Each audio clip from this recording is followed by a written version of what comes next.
sensors and those type of things, NII, small scale and large scale, our ability to get to that detection is the next piece of it in regards to our personnel and being able to get there. So as we talk about resources, surges, demands on what we're seeing today, and we talk about where we are with the budget and not having a budget as of yet, that really starts to take a toll on what our capabilities are and potentially what we can do for the rest of the year here. So without that budget to support the men and women who do this job every day, it constrains what our ability is and what they can actually do every single day for us in keeping this country safe from a national security perspective and an economic security perspective. Because as you look at what we do not only between the ports, but at the ports of entry, when we talk about do this job every day, it constrains what our ability is. 600 outbound weapon seizures that happened so far this year. Right. We've $2.3 million worth of currency seized on the outbound side that we've also seized this year at our ports of entry. And then you talk about the legitimate trade and flow of legitimate traffic coming into United. And you're getting a live look right now of President Biden getting an operational briefing from Border Patrol officials here at the Rio Grande Valley sector at the Olmito station. Sonia, you could see with the president is Alejandro Mayorkas and Brownsville Mayor John Cowan. Some of the Republican members who have been talking about this visit, some of them saying it was too late. And that's right. They're saying too little, too late. But here's the president in Brownsville. And as you guys just heard that Border Patrol official say, he was briefing the president on the current situation. And he told him, Mr. President, we need resources, things like cameras and sensors.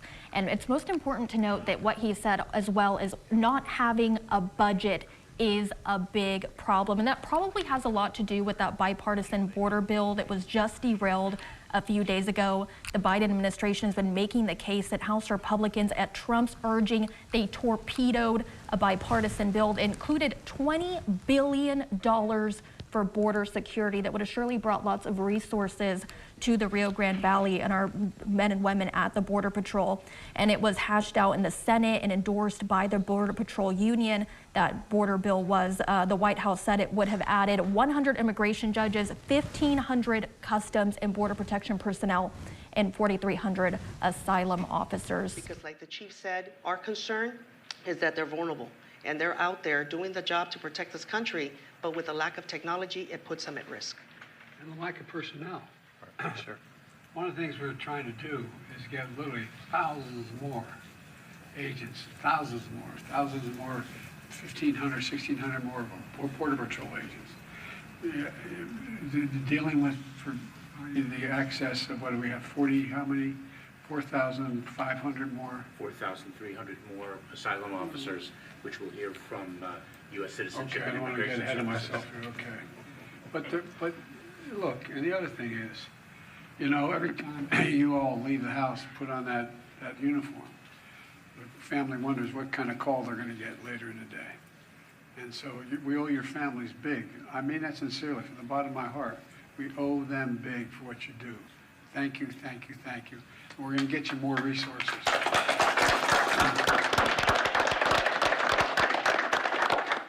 Come hell or high water. Thank you, sir.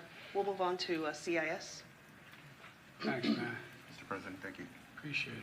Appreciate it. It's amazing what you do.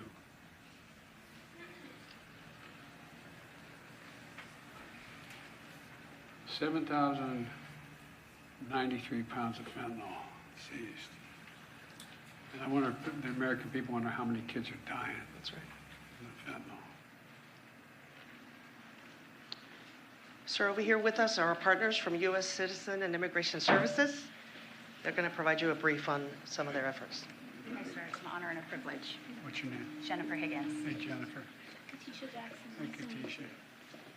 So, sir, the USCIS mission, as you well know, is very narrow at the border, but it is an important one. It's critical, in fact, to the whole process.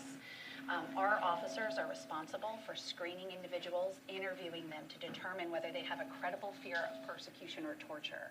So these are individuals that have been encountered by Border Patrol, they've claimed a fear, and now they go before an asylum officer who interviews them and makes those decisions. We do have hundreds of very well-trained and dedicated officers like Katisha Jackson, but it's simply not enough. So we've tried to be very creative to better help support the mission since May 12th. So for example, we've leveraged IT technology to create efficiencies. We've leveraged overtime. We've even trained other volunteers from across USCIS to get them trained and able to do this work and support it. We've been very fortunate to be able to complete the highest number of credible fear completions ever in history because of those efforts, but we still need to do more. In fact, when I was an officer, we did 5,000 cases a year. Just since May 12th, over the past 9 months, we've done 71,000 credible fear interviews. But I'd really love for you to hear from Katisha specifically because she lives and breathes this every day as an asylum officer. So I'm an asylum officer out of the Houston asylum office. As an asylum officer, we wear many hats. We are encountering the applicants for many hours in the day. We're running security checks to make sure that they're not a risk to national security. We're getting interpreters to make sure that we can successfully conversate with the applicant. We're doing the interviews where we're eliciting testimony to make sure that they actually have a reasonable or credible fear to be in the country. And we're asking them, why did you leave your home and what do you fear from returning? Then we start the adjudicative process. And once we do the adjudicative process, we're trying to find out two things: whether they have a positive, whether they can determine that they do have a credible and reasonable fear, and then we will refer them to the immigration judge to have a full hearing. Second, if they have a negative, then we will make that referral for removal. But I love being an asylum officer. I wake up and choose to be an asylum officer every day. I support the mission. I believe that if we can offer protection to anyone, then that's what I want to do. But right now, asylum officers are so overwhelmed. 71,000 since May 12th is huge. And we need resources, we need bodies. We've had to pull from other areas just to be able to support the mission and do the job. For the last year or so, I've worked 6 days a week doing overtime.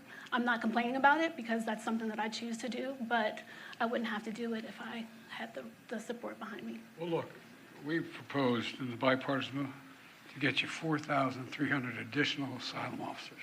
Yes. Now. Yes. Not tomorrow, not next week, not next year, now. And the idea, which most people at the border understand, but when you decide, and we're raising the credible fear standard as well, if we get this done. But interesting thing is, you talk about what's happened. Asylum officers, you conclude they have reasonable fear, concern to be here. They have a reasonable fear. They meet the standard. And they say then they see a judge. In 5 to 7 years, they see a judge. That's exactly That's right, so sir. true, sir. That's So, so true. I mean, it's bizarre. Yeah, that's true. It's bizarre. So 5 to 7 years, and they're supposed to show up, and 70% show up, okay?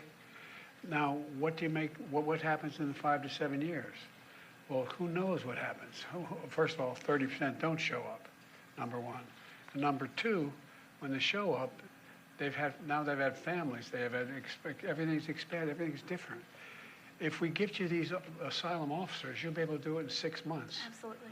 And be able to change the dynamic in a big, big way. That's exactly right. But it's crazy. Why? I mean, we have the wherewithal to do this. We have the money to do this. We have the capacity to do this. And you guys have the knowledge to know how to do it. And you say that you don't mind working those extra 6 days. I don't. Well, God love you. Well, we finally got you some overtime, but that took a long time, didn't it? We thank you for that. Well, they shouldn't thank us. Thank you. And the sacrifices your families make. I mean, they're real.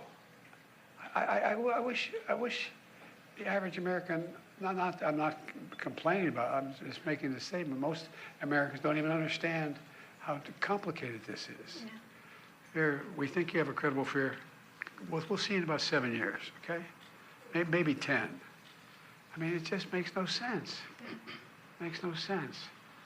I promise you, we're going to fight like the devil to get you this bipartisan proposal that Democrats and Republicans supported. Something's happening right now, but we're going to see if we can clear that up. Thank you, Thank sir. you, sir. We appreciate that. Truly appreciate it. It's so nice to meet you. Thank you.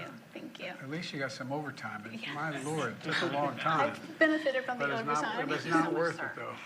Thank you. Thank you. Thank you, sir. Chief. We'll now come over here with our friends from ICE, HSI, and ICRO. Good to see you, man. Thank you. Got to stand on my mark. My mark's back here. I'm told where I stand, little X's. I got to be careful what I do here. Mr. President, so my name's Daniel Bible. I'm with ICE Enforcement and Removal Operations. And our mission is pretty much interior enforcement. So what we do is we identify, locate, apprehend, detain, and then remove individuals that are either national security threats or public safety threats, and those other non-citizens that have been found removable from the United States. In FY23, we arrested over 170,000 public safety or national security threats in the interior of the United States, and we removed in the interior of the United States. They made it through. They're in. That's correct, sir. And we removed over 200,000 individuals to over 180 different countries. And one of the things that I'm really proud about this year is we're in this FY, in FY24, to date, we have the highest number of removals of these national security threats and public safety threats that we've ever had in ERO's history right now. Some of the challenges we have is our bed spaces, right? We are now just under 40,000 people in custody. We are funded for much lower than that right now to keep those people and the numbers growing. And every day it gets a little bit more difficult to manage that population. We also have approximately 7 million people on the non-detained docket that we have to monitor through the immigration process. And then if those individuals are found removable from the United States, also execute those removal missions as well.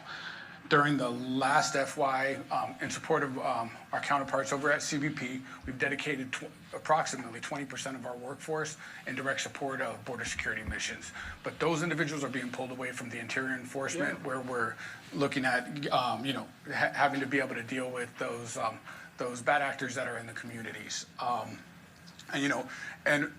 And we just need more resources, more personnel, more resources to have detention beds, and also resources for technology for monitoring those 7 million individuals. And hopefully with some of the stuff that has happened recently in the news, we can get some of these local and state jurisdictions to come back to the table and work with ICE so we can get these public safety threats out of the community and remove them from the United States for that ultimate immigration consequence. Besides the additional 10,000 beds that this compromise we've worked out haven't passed yet in the Congress, what is the most important thing you need? What, if you have a wish list, anything you need, what is the most consequential thing you need? For me, it's personnel and bringing back those jurisdictions to work with us. The safest way for me to take a criminal off the street that's encountered by a local jurisdiction or a state jurisdiction is for them to turn them over to law enforcement rather than have more of my resources, which takes a lot more to go out to the communities and have to find these individuals and arrest them in the communities and bring them back into custody, which makes it more dangerous for not only me, for the non-citizen and the public at large. Okay, what's the better way to take on these cartels? Berger, I'm the EAD for HSI, Homeland Security Investigations. I knew that, I'm sorry, but they didn't, but I'm glad you said it. I should have said you.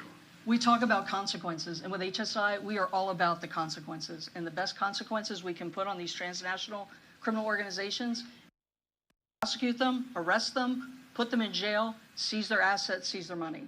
And how do we do that? We work with our transnational criminal investigative units, our TCIUs, south of the border, to help stem the flow of illegal migration, goods, narcotics coming up. They hit the border. We're partnering with CBP, our good partners over there. We've been supporting them the last year, 18 months with the irregular migration, a lot of TDY support at the border. That's also pulling away from some of our investigative activities. But it's, as I always say, it's one team, one fight. So we're there. What do we need? Certainly everyone talks about personnel. We have a lot of agents. We have a lot of law enforcement. Support staff is often lacking across the board. analysts, criminal analysts, investments in technology. I want the press to hear, what do you mean by support staff? Our mission support people, the people that administratively help us do our mission, they support the mission. Right. Our criminal analysts that do a lot of our analytical work, help with targeting, help put together investigative packages so we can get the prosecutions on these criminal organizations. Title 21 would really help us. These are poly-criminal organizations. They're just not one-faceted. Right. They don't just engage in human smuggling. They engage in drug smuggling. They engage in weapons trafficking. If we had Title 21... Human trafficking they engage in. Yes. Human smuggling, human trafficking, many criminal activities. It's not going to stop us by not having Title 21. We're going to keep doing our job. It just slows us down. We're a poly-investigative agency targeting poly-criminals. So that's really what we need. More investments in technology as well, artificial intelligence, machine learning to help better target all of these activities out there would help us tremendously. When I was last at the border a year ago, I witnessed the machines that detect the fentanyl. Explain how they work and what it is, because we got a lot of money for a significant number more. We do, and I could talk about that, but Mr. Flores can probably talk a little bit more succinctly and get it a little bit more accurately. Well, we can do both. Come on over a second, because a lot of it has to do with, anyway. Yes, sir. So, Mr. President, so our NII technology is what we're talking about. We have it in two scales. We have Explain what NII means. Non-intrusive technology. We have a large scale, which we can drive commercial trucks, commercial passenger vehicles through, and we have small scale, which we can do packages, or we can examine tires in the small scale. So our ability to use that, first, as we talk about risk, and we talk about assessing some type of risk to a conveyance, to a commercial shipment, to a package, to a piece of mail, data that we get in advance of that becomes important for us. Analytic work that goes into it between ourselves, HSI, and how we do the analytics on that and determine what the risk is. Once we determine what the risk is, we can either do a targeted exam of that commercial truck, of that passenger vehicle, of that package, of that commercial shipment, or we can go out and randomly select based on what we believe a perceived threat to be on that. Our ability to run and scan and then have our officers or personnel analytically determine if there's an anomaly in that package is intensive work on our end. As we work towards machine learning and AI, and our ability for algorithms to be able to identify potential anomalies, and then our personnel ensuring that an anomaly exists or doesn't exist, and then we go out and examine. That's a game changer for us, and our ability to be able to quickly and facilitate individuals and cargo coming in the country while targeting risk and examining the packages or conveyances that we need to examine. And this at port of entry, this has occurred as well. Because last time I was here, I remember they were going with looks like a boxcar coming across in a tractor trailer. And they had about 80 individuals in that smuggling. Other one, they showed me a significant amount of drugs in it. So I just want the American people to know what we're trying to get done. How many more of these big things are we talking about? The non-intrusive inspection technology under the legislation, that we would get more than $400 million to implement more than 100 of those machines. That'd make a difference, wouldn't it? It would, absolutely. And Mr. President, Pete spoke of the construction projects that we have underway for this year. We can't finish those without additional funding. Well, there's plenty of funding there. If we, no, there really is. We can afford. We can't afford not to do this, and we can afford to do it. I mean, for example, the infrastructure work being done at the border crossings. Right. Well, you know, I was able to get a $1 trillion, $200 billion bill passed that has infrastructure money in it. It could be a game changer. And here we're scratching our heads like, what are we going to do? I just admire your, not only your courage and your intellect and your judgment, but that you're willing to keep at this. So understaffed. No, I really mean it. It's incredible. It's one team, one fight, sir. I know it's one team, one fight. All the sayings are worth saying, but I tell you what, getting it done is a lot harder. I think the American people should know just how much combination of risk, work, and dedication there is in trying to get this done. Anyway, it's amazing. It's amazing. Thank you, HSI. Thank you, ERO. Sir, it's time for remarks, and our briefers, I invite you to our seats, and then we'll escort you this way. Okay.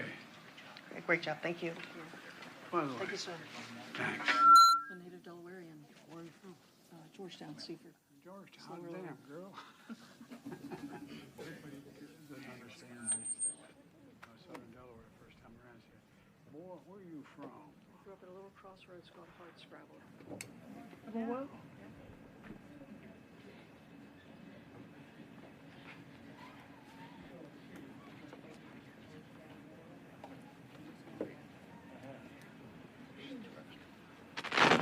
where am I going?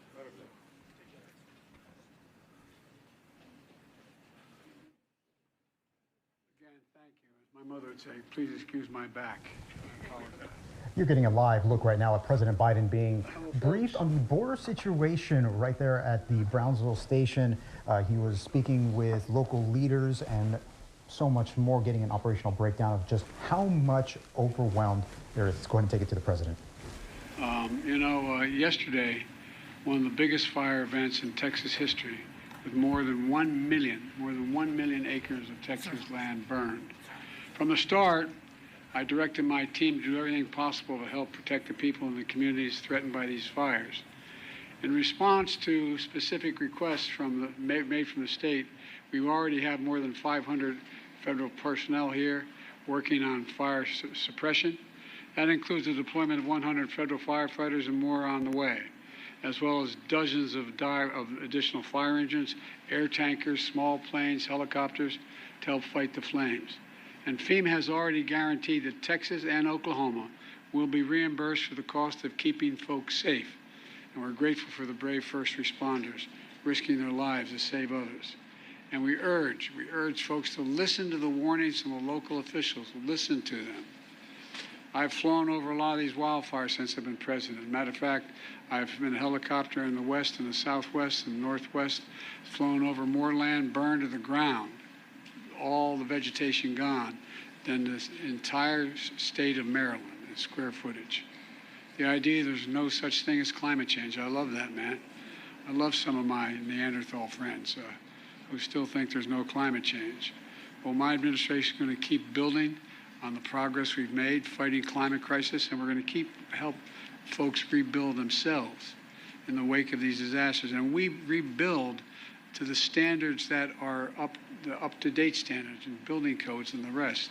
Because if you fly over these areas that are burned to the ground, you'll see in the midst of 20 homes that are just totally destroyed, one home sitting there because it had the right roof on it. And anyway, since I took office, FEMA's provided Texas alone over $13 billion in 3 years in disaster relief after fires and winter storms across the state. And when disasters strike, there's no red state or blue state where I come from. They're just communities and families looking for help. So we're standing with everyone affected by these wildfires. We're going to continue to help you respond and recover. Now, turning to the purpose of my visit. I want to thank Congressman Gonzalez. There you are, pal. I thank him. I thank him for the passport into his district, but he's been a great partner. I also want to thank Mayor Cowan for his partnership, and I want to thank County Judge Trevino for over 30 local officials who've joined us here today. No one works harder for a safe, secure border than all of you. And Secretary Mayorkas has joined us today, and he's joined by 7 mayors and cities and towns across South Texas. 4 county judges here from across the state. I told the county judge that I used to be a county official. It's the hardest job in American politics. You know why? They think you can do everything, you don't have the budget. So anyway. And the 2 leaders from the Texas legislature, State House Leader Trey is here, Trey Martinez Fisher, and the State Senate Leader Carol Alvarado. And all the other local officials that are here today, I want to say thanks. Folks, it's real simple. It's time to act. It's long past time to act. I just received a briefing from the Border Patrol at the border, as well as Immigration and Enforcement, asylum officers, and they're all doing incredible work under really tough conditions. Really tough conditions. They told me what you already know, and we already know. They desperately need more resources. Say it again, they desperately need more resources. They need more agents, more officers, more judges, more equipment in order to secure our border. Folks, it's time for us to move on this. We can't wait any longer. Folks, on my first day as president, I introduced a bill I sent to Congress, a comprehensive plan to fix the broken immigration system and to secure the border. But no action was taken. Then months ago, my team began a serious negotiation in a bipartisan group of senators, leading conservative Republicans and progressive Democrats. And it resulted in a compromise bill. It's the toughest set of border security reforms we've ever seen in this country. It's pretty basic. With this deal, we could hire 1,500 additional border security agents, 1,500 additional officers, and between ports of entry. For the last 4 years, staffing has been roughly that, flat, just flat. Agents working overtime, spending long hours patrolling the border, making major sacrifices. And I know it takes a big toll on them and their families. That's why in December I signed a bill finally getting Border Patrol agents what I've been pushed by and reminded by the congressman, overtime pay they deserve. And finally getting overtime pay. I mean, it's ridiculous it took this long. It was long past time, and I was proud to do it, but we need to do more. It's time to step up. It's time to step up, provide them with significantly more personnel and capability. We also need more immigration judges to help handle the backlog. There are 2 million cases, backlog of 2 million cases. This bipartisan deal would provide funding for 100 more immigration judges immediately. It would also establish new, efficient, and fair process for the government to consider asylum claims for those arriving on our border. Today, the process to get a decision on an asylum claim takes 5 to 7 years. Now, you all know it down here, but the people around the country don't understand it. It's far too long. You come in, you say I have a credible fear, and we've changed that standard to make it hard. We want to make it harder. And what happens? You say, well, okay, you can come in the country, but come back in 5 to 7 years, maybe as many as 8 years, and you'll get a hearing from before a judge to determine whether you can stay. This will encourage more people. This encourages more people to come to the country. If they get by the first, they got another 5, 7, 8 years before they have to do anything, because they know they cannot handle the caseloads quickly, and they'll be able to stay in this country in the meantime. With new policies in this bill, and the addition of 4,300 additional asylum officers, we'll be able to reduce that process to less than 6 months. That would have a serious deterrent effect on those coming north. When the criminal gangs say, we'll get you north, what's $8,000? They say, no, wait, let me get this straight. I'm going to go north. It's going to cost me probably closer to $8,000 equivalent. And I'm going to get there, and in 6 months, they may be able to get rid of me. I don't know, man. 6 months, 7 years, two different things. The person who's thinking about entering the United States understands that cases to be decided in a few weeks or months instead of 5 to 7 years. They're less likely to come in the first place. They're not going to pay the cartels thousands of dollars to make that journey. Knowing that, it will be turned around quickly.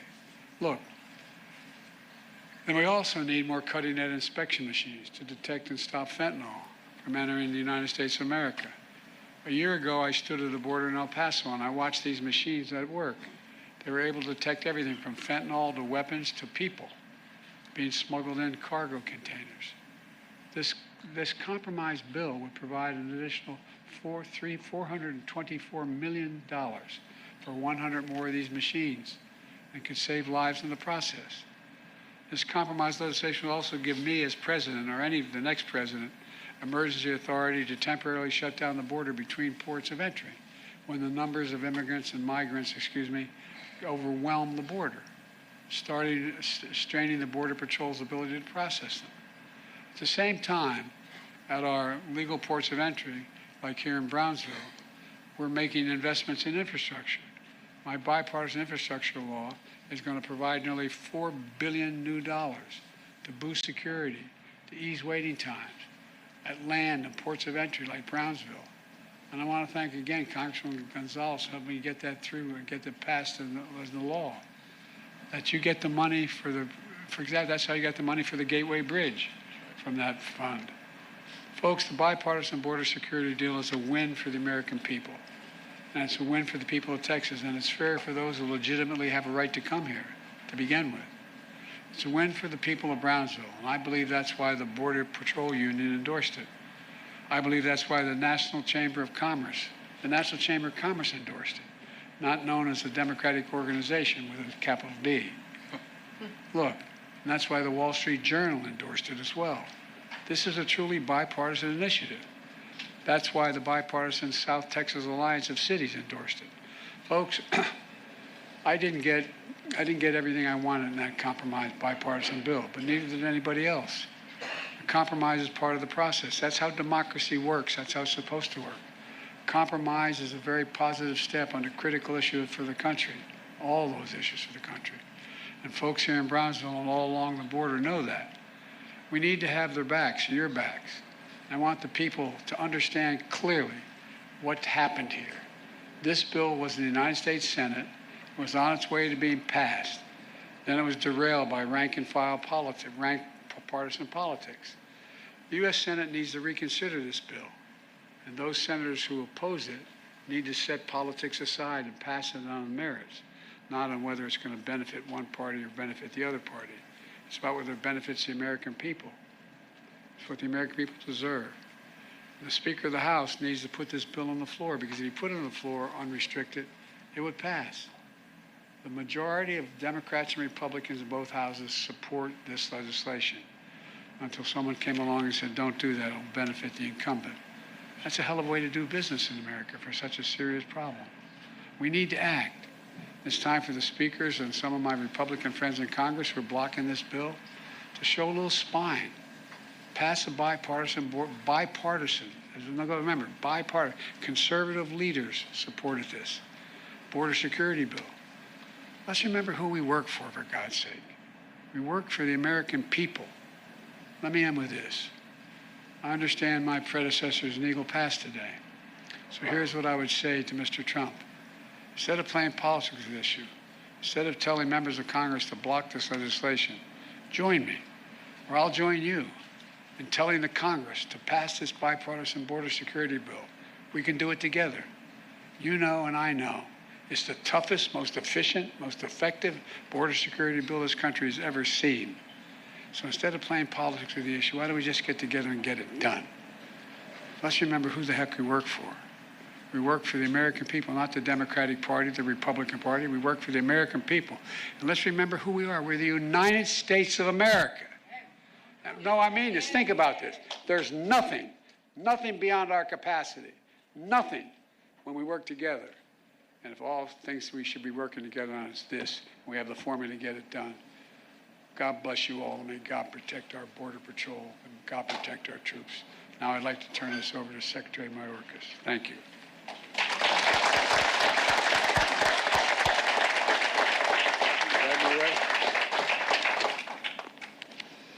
Good afternoon. At the outset, I want to echo the President's words about the tragic fires in Texas and Oklahoma.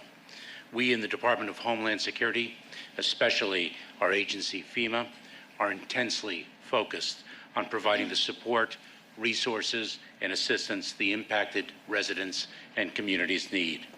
We are grateful to the brave firefighters and other frontline emergency. And you're getting a live look right now at President Biden's historic visit here to the Valley. Right now, Secretary Alejandro Mayorkas is speaking. President Biden earlier getting a breakdown of just what exactly the border situation here is in the Rio Grande Valley and across the U.S.-Mexico border. President Biden being accompanied by Congressman Vicente Gonzalez, Brownsville Mayor John Cowan, and Cameron County Judge Eddie Trevino Jr. They were all getting a breakdown of what is happening right now, and we're going to get comments from Alejandro Mayorkas. Who give so much of themselves every day, many at great personal risk, to secure our border, disrupt and dismantle dangerous cartels and smuggling operations, keep fentanyl out of our communities, rescue victims, and so much more. I'm incredibly proud of the men and women in and out of uniform who serve our country through their work for our United States Department of Homeland Security.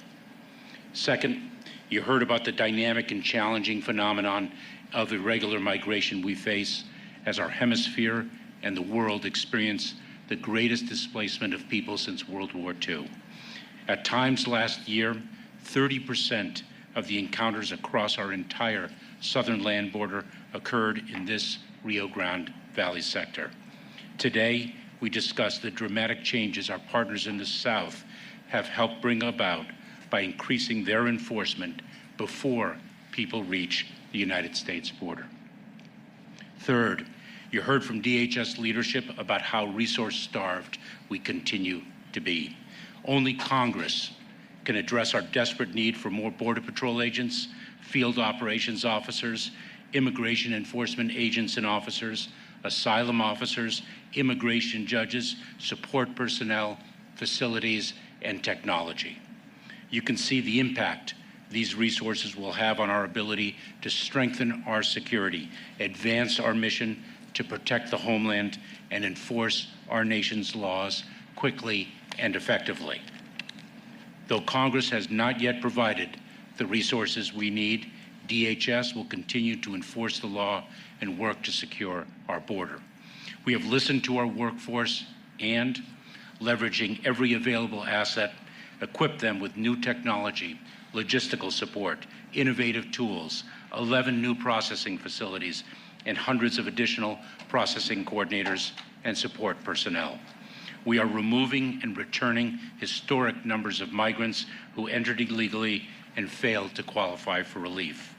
Just since mid-May, we have removed or returned more such migrants than in any full fiscal year since 2015. We have provided asylum officers new authority to streamline the asylum claims process, implemented regulatory changes that incentivize migrants to follow safe, orderly, and lawful pathways, and so much more. The importance of passing the bipartisan legislation to fix our broken immigration system and add much-needed resources cannot be overstated, nor can the heroism of our personnel who accomplish so much for our country with so much less than what they need and deserve. Finally, Mr. President, you heard about the difference that cooperation, collaboration, and communication between federal personnel and local officials can make in the efficient and effective enforcement of our laws. Unlike Texas Governor Abbott's efforts to undermine federal border enforcement, the leaders in Brownsville serve as a model of cooperation in addressing, together, the challenges that irregular migration present, all in the service of this community and our country. Thank you, Mr. President. Thank you to the public officials here at all levels of government, and thank you to the extraordinary public servants of the United States Department of Homeland Security. It is now my pleasure to introduce Congressman Vicente Gonzalez. Thank you all. Thank you all so much for being here this afternoon. Thank you, Secretary Mayorkas. It is my honor to welcome President Joe Biden to the 34th Congressional District of Texas. Let's give him a big, warm welcome. And we hope this is just the beginning of many more visits to our region, not only in this presidency, but in the next. We want to thank him for such critical conversations that we've had on issues that impact us here and across the southern border. But I can't go by without celebrating the recent over $300 million of infrastructure investment that we've received right here to our congressional district. I know when you travel across the valley, you see this massive infrastructure in roads and bridges, but we've especially have received a lot of resources in expanding our ports of entry, our airports, $68 million to deepening and broadening the Port of Brownsville, which will allow larger vessels to come in and more projects to assure that we continue to compete globally in the next generation. And secondly, I'd like to thank folks who are here today who understand that border security is not a Democratic or Republican problem. It's an American problem that requires real bipartisan solutions. And that's why we must enact legislation that enables us to hire more immigration judges, more agents, more infrastructure on our southern border. And the bill that came from the Senate side, that the bipartisan border security package, would do just that. And it would fix many of the problems that are urging our southern border today. And we need to continue with ideas like that. We need to assure that one former president and a partisan rogue group of members of Congress don't stop this progress and don't alleviate the pressure on our southern border. I continue to urge safe zones in the Congress, to create safe zones in places like Guatemala and Panama and possibly Colombia, where migrants can process their asylum claim thousands of miles from our southern border. And it takes the pressure off our southern border, and it assures that cartels don't continue to enrich themselves by trafficking people to our southern border.